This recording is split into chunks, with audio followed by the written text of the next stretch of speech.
Caso você ainda não tenha ouvido falar de Bacurau, permita-me fazer as apresentações. Trata-se de um filme dos diretores brasileiros Kleber Mendonça Filho e Juliano Dornelles, que nos apresentam a essa cidade do Nordeste chamada Bacurau e contam a história de como ela resiste a um ataque que vem de fora. Listar as razões pelas quais esse filme está sendo tão bem falado é bem fácil. Eu poderia mencionar a crítica ao formato moderno de colonialismo, que é mostrada através da relação entre os americanos e o prefeito da cidade, que cede um espaço do Brasil para servir de parquinho para os gringos. Eu poderia falar do modo como o filme subverte um elemento de roteiro bem recorrente em filmes de Velho Oeste, que é a chegada de um protagonista misterioso na cidade, porque em Bacurau essa protagonista, no final, não é uma protagonista, ela se mistura à comunidade tão gradual e organicamente que é praticamente imperceptível, como um bloco de gelo que aos poucos derrete num copo d'água.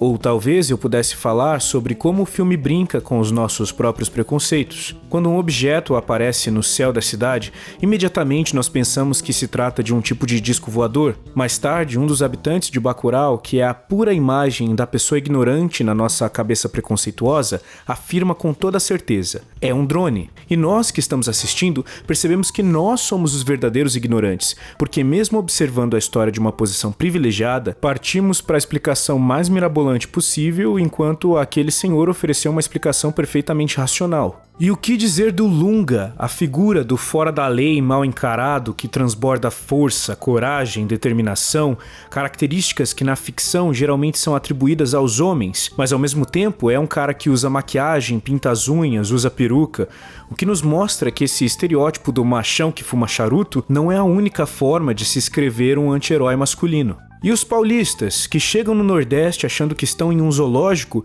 mas são eles os bichinhos de estimação dos gringos.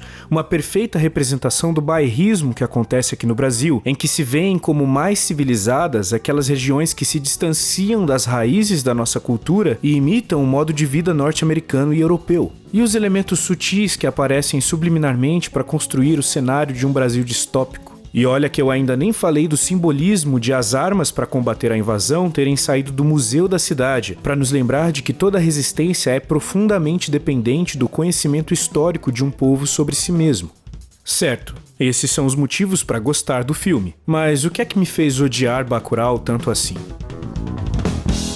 Depois dos créditos iniciais, logo na primeira cena, a câmera aponta para o infinito do universo, para as estrelas, para o cosmos.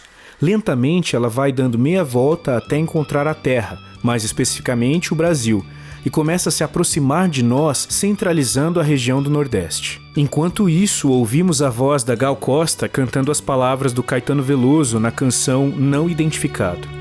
Eu vou fazer uma canção pra ela, uma canção singela brasileira. Não há palavras para descrever o quão poderoso é esse momento do filme. Porque os diretores de Bacurau estão emprestando as palavras do Caetano e a voz da Gal para verbalizar o que eles já estão dizendo com esse movimento de câmera. Que esse filme é uma canção para ela. Ela Bacurau, ela o Nordeste, ela o Brasil. É como se o eu lírico na poesia do Caetano estivesse olhando maravilhado para os céus, mas de repente mudasse de ideia e pensasse: não, eu não quero fazer uma canção para as estrelas. Os gregos já cantaram para as estrelas, os romanos já cantaram para as estrelas, os americanos já cantaram para as estrelas. Não, eu quero cantar para ela, para minha cultura, para minha terra. Kleber Mendonça e Juliano Dornelles estão guiando os nossos olhos, tirando-os das estrelas e nos fazendo contemplar novamente o nosso Nordeste. E as pontes entre a canção e o filme não param por aí. Ainda vêm os versos. Eu vou fazer uma canção de amor para gravar num disco voador. E depois... Minha paixão há de brilhar na noite, no céu de uma cidade do interior.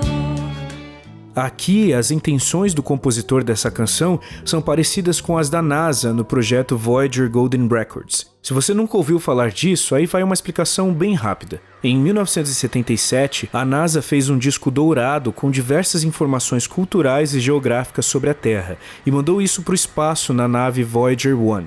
A diferença é que a NASA fez isso na esperança de que alguma raça alienígena superior encontrasse o disco. Essa não é a motivação do Caetano. O que ele quer é fazer uma estrela brasileira que brilhe sobre o céu de uma cidade brasileira. Algo que seja de nós e para nós. É essa estrela que Bacurau, a cidade, e Bacurau, o filme, são. É essa estrela para a qual os diretores desse filme, a Gal Costa e o Caetano Veloso, chamaram e ainda chamam a nossa atenção. É por isso que eu odiei Bacurau. E adorei ter odiado. Essa obra me tirou da minha zona de conforto, me fez questionar por que eu estive olhando para tantos outros céus e não para nossa terra. Me fez perceber que eu, um filho do Nordeste, tenho mais de 60 vídeos aqui no YouTube e pouquíssimos deles são sobre produtos de mídia brasileiros. Eu odiei Bacurau porque me provocou. E eu espero que você, se não foi provocado pelo filme, seja provocado agora por mim. Tire um pouco seus olhos das estrelas fluorescentes de Hollywood. Tenta se lembrar de onde você veio. Mandacaru, quando florar na seca, é um sinal que a chuva chega no sertão. Toda menina que enjoa da boneca é sinal que o amor já chegou no coração. Meia comprida não quer mais sapato baixo, vestido bem sentado não quer mais vestido não.